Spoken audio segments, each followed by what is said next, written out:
Hello दोस्तों, स्वागत है आपका एक और इम्पॉर्टेंट सेशन में।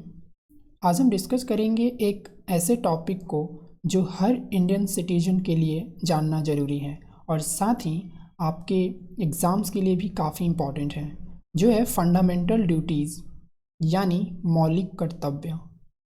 ये हमें अपने देश के प्रति कुछ बेसिक रिस्पॉन्सिबिलिटीज़ याद दिलाता है। फंडामेंटल ड्यूटीज़ आर्टिकल 51A में मेंशन है और आज हम उन्हें डिटेल में समझेंगे। So let's get started. दोस्तों, फंडामेंटल ड्यूटीज़ को पहली बार 1976 में कॉन्स्टिट्यूशन के अंदर इंट्रोड्यूस किया गया था। ये 42nd अमेंडमेंट के थ्रू ऐड की गई थी और ये सोवियत कॉन्स्टिट्यूशन से इंस्पायर हुई थी। फंडामेंटल ड्यूटीज़ को इंडियन कॉन्स्टिट्यूशन के पार्ट 4A में मेंशन किया गया है। इसका प्राइमरी ऑब्जेक्टिव है सिटीजन्स के मोरल और सिविक रिस्पॉन्सिबिलिटीज़ को हाईलाइट करना। अब सवाल उठता है कि फंडामेंटल ड्यूटीज़ का सिग्निफिकेंट क्या है। पहली बात, ये रिस्पॉन्सिबल सिटीजनशिप को प्रमोट करती है। हर सिटीजन्स के लिए ज़रूरी है कि वो अपने राइट्स के साथ अपनी ड्यूटीज़ का भी ध्यान रखे। ये ड्यूटीज़ देश की यूनिटी और इंटीग्रिटी को मेंटेन करने में मदद करती हैं, साथ ही फंडामेंटल राइट्स को कम्प्लीमेंट करती हैं, यानी राइट्स और ड्यूटीज़ के बीच एक बैलेंस इस्टेब्लिश करती हैं। फंडामेंटल ड्यूटीज़ के टोटल काउंट 11 हैं।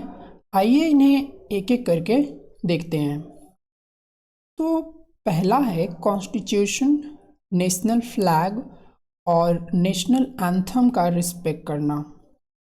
सेकंड, फ्रीडम स्ट्रगल के नोबल आइडियाज़ को चेरिश करना।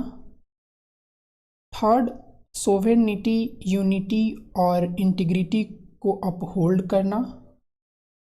फोर्थ, कंट्री की डिफेंस और नेशनल सर्विस के लिए रेडी रहना। फिफ्थ, हार्मनी और ब्रदरहुड का प्रमोशन करना और रिलीजियस, लिंग्विस्टिक या रीजनल डिफरेंसेस को अवॉइड करना। सिक्स्थ, इन्वायरमेंट को प्रोटेक्ट करना और लिविंग क्रिएचर के प्रति अपनी एक कंपेशन दिखाना।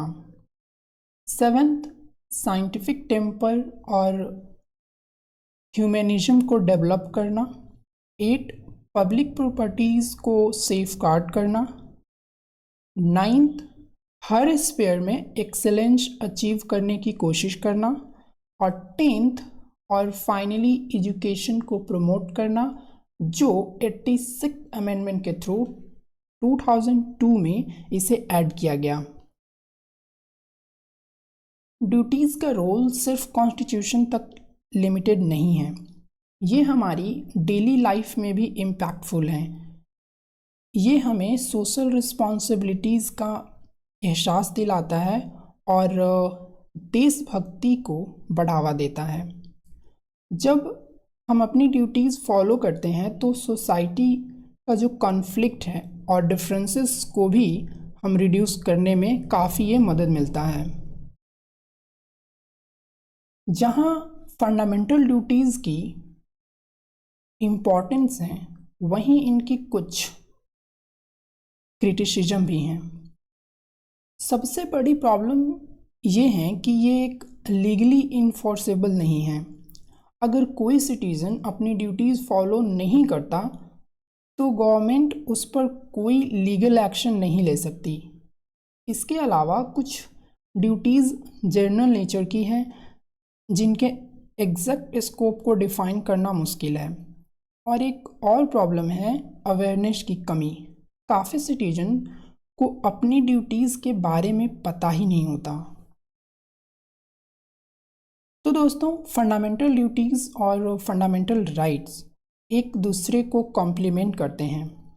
हर सिटीजन की रिस्पॉन्सिबिलिटी है इन ड्यूटीज़ को सिंसियरली फॉलो करना, क्योंकि ये सिर्फ लीगल नहीं, एक मोरल ऑब्लिगेशन भी है। अगर हम सब अपनी ड्यूटीज़ का ध्यान रखेंगे तो देश की यूनिटी और प्रोग्रेस इंश्योर की जा सकती है। सेशन के एंड में मेरी एक रिक्वेस्ट है कि अपनी ड्यूटीज़ को अच्छे से समझें और उन्हें अपने डेली लाइफ में इम्प्लीमेंट करें। अपने आसपास के लोगों को भी एडुकेट करें ताकि हम एक बेटर और यूनाइटेड इंडिया की तरफ कंट्रीब्यूट कर सकें। थैंक यू और मिलते हैं अगले सेशन में।